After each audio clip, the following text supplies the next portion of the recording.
कहानी है वो दोस्त की। माता जी, मैंने बात में अब ये घोड़ा देखा। नहीं एक इंसान था जो घोड़ा था। इसका शरीर और आवाज इंसान का और इसका चेहरा घोड़े का था। देखो देखो कैसे आ गया। तुम इंसान हो या घोड़े हो? ये क्या जुआ है? मेरा नाम है हयावदना। तुम कैसे बन गए? क्या तुम्हें किसी ने श्राप दिया है? नहीं, मैं बताता हूँ कि मुझे ये रूप कैसे मिला है। ये कहानी बड़ी पुरानी। एक राजकुमारी हुई सयानी। आया समय उसके स्वयंवर का, पर उसका प्यार एक घोड़ा था। राजा ने घोड़े को दिया राजकुमारी का हार, परंतु 15 वर्ष था उन का था।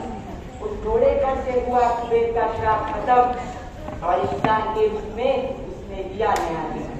उस राजकुमारी को नहीं आया गंधर्व पसंद। क्रोधित होकर उस राजकुमारी को दिया श्राप कि घोड़ी बनकर हो जाए तेजी से गति खराब। उसी वक्त बनी वो घोड़ी। कुछ देर बाद जन्म दिया एक बच्चे को जो था आधा इंसान और आधा घोड़ा। उसको नाम दिया हयावदना।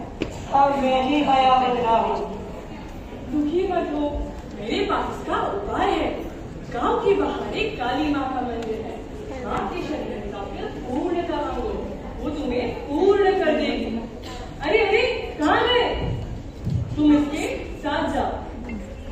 विलविता अकेले खेत है, माफी माफी माफी। चलिए शुरू करते हैं हमारा लोक नाटक। ये कहानी है दो दोस्तों की, कपिला और देवदत्त और पद्मिनी की।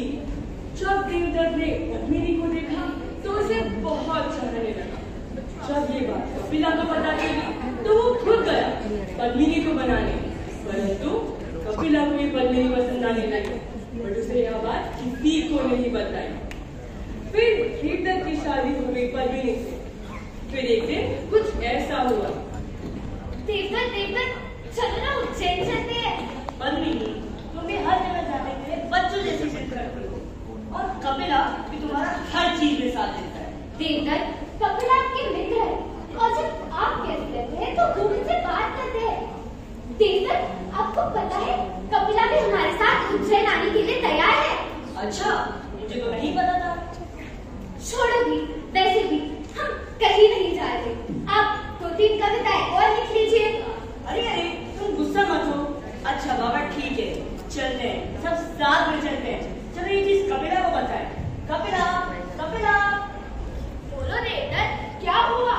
कपिला तुम्हें पता है हम सब साथ में उज्जैन जाने वाले हैं। अच्छा, अगर हम साथ में जा रहे हैं तो फिर बहुत मजा आएगा। चलो चलो, मैं सामान लेकर आता हूँ। वो तीनों उज्जैन का मेला देखने गए और रास्ते में कुछ ऐसा हुआ।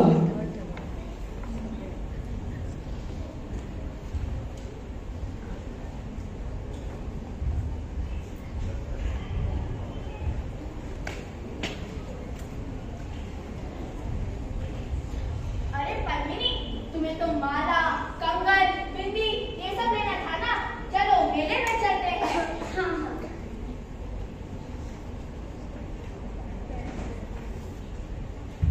आजकल पद्मिनी मुझसे बात ही नहीं करती। जब देखो कपिला के साथ खेलती रहती है।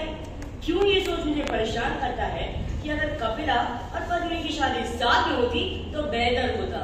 कपिला, पद्मिनी, इधर तो आओ। बोलो देवदत्त, क्या हुआ? कपिला तुम्हें पता है पास ही में वहाँ काली जी का मंदिर है, क्यों ना हम सब वहाँ चले? देवदत्त, परंतु वो मंदिर घने जंगलों में है। वहाँ जाने से हम सबको खतरा हो सकता है।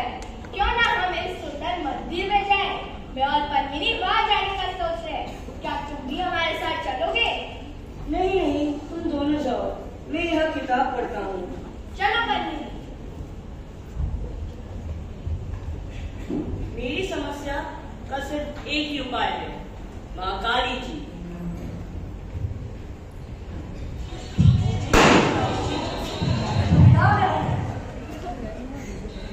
कपिला पद्मिनी साथ में रहना चाहते हैं माँ, नहीं सकता।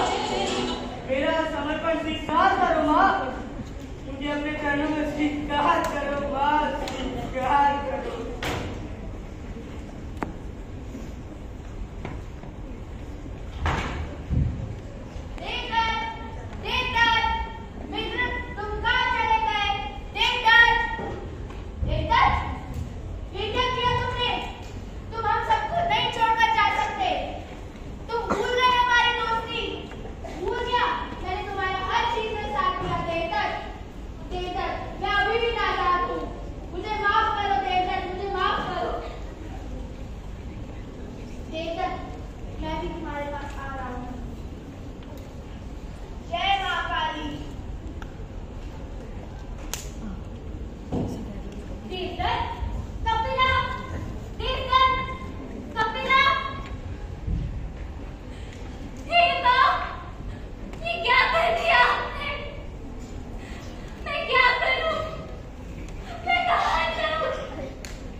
देवदत्त का है।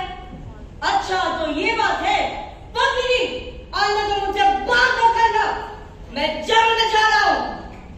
तो सज्जनों, इसके बाद देवदत्त और पद्मिनी साथ रहने लगे और कपिला जंगल में चला गया। देवदत्त के पास जो कपिला का तंदुरुस्त शरीर था, उसे भी उसने कमजोर बना दिया और उधर कपिला ने कसरत करके देवदत्त के कमजोर शरीर को भी तंदुरुस्त बना दिया।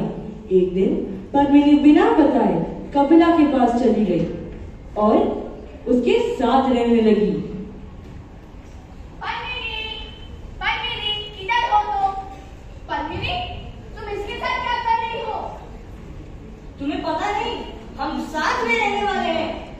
पद्मिनी, मैंने नहीं सोचा था कि तुम मेरे साथ ऐसा धोखा करोगी। मैं तुम्हें छोड़ूंगा नहीं। या!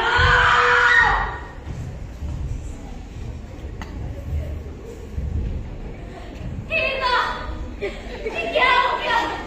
मैं क्या करूं?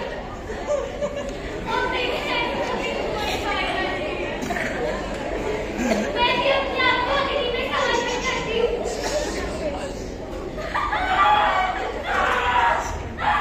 इससे हमें पता चलता है कि अगर इंसान असंतुष्ट हो तो अपने साथ सबकी जिंदगी तबाह कर देता है। अरे तुम तो हयावल्लभ के साथ माँ के मंदिर गए थे ना, तो तुम यहाँ कैसे? और ये बच्चा कौन है? पता नहीं हयावल्लभ कहाँ चला गया और ये बच्चा मुझे वन में रोता हुआ मिला। किसी ने मुझसे कहा ये पद्मिनी का बेटा है। पद्मिनी का बेटा? मेरे देश की तरफ से इसको नाम है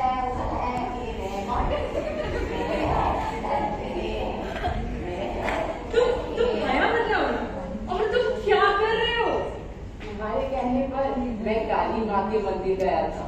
उन्होंने मुझे बूढ़ा तो बना दिया, पर मेरी आवाज इंसान की ही रह गई।